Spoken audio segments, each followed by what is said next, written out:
လာတော့မသိရှင်တို့တွေကိုကျွန်မပြောမယ်တွေ့ရင်ခေါ်ပြီးသွားမှာကျွန်မတို့အားချောင်းပြောတာပါဟိုလိုအသက်ပြည့်သွင်းနေအောင်မလို့တိချာချာလေးနားထားနော်ချောင်းတော်တော့ဖြစ်ပါတယ်ပြီးလို့ရှိရင်ကိုကျွန်မအတန်ရိုက်လိုက်လို့ရှိရင်ရက်တည်းနေမှာကျွန်မမပြောရသေးရှိပါတယ်ဒါပေမဲ့ဒီခံပြီးပေါ့နော်ဒီခံပြီးပါလို့ပြောချင်ပါတယ်ပြီးရင်ကျွန်မတို့က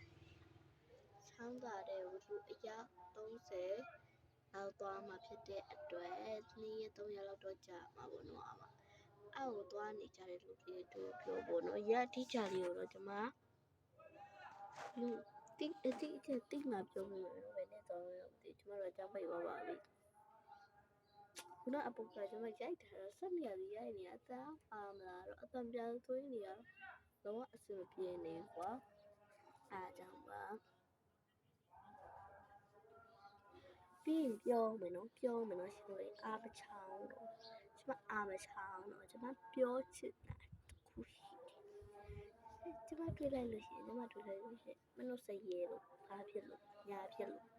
မပြောနဲ့ကျွန်မမာနလေးမကြည့်ဘူးနော်ခေါ်ပါတွေ့လို့စပါဒါပေမဲ့ကျွန်မဆယ်လေးဖို့တော့သူမလည်းလို့ဆက်ချင်မှာပေါ့ခေါ်ချင်မှာပေါ့မနာလည်းကြည့်ရလို့ဖြစ်နေမှာ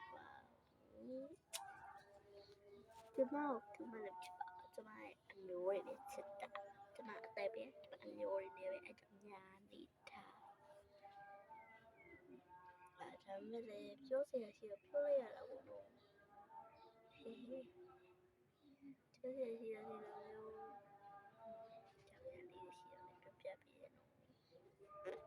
အနောက်တိအောင်ရှင်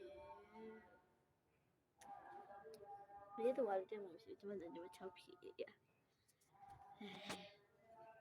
လိုက်ရရမလားအသေးများပေးမလားလိုက်များပေးမလား copy ပါယူမလားလို့တော့ဖြစ်လာမှာနော်ဖြစ်မလာမှာဟုတ်တဲ့အရာလေးတွေကို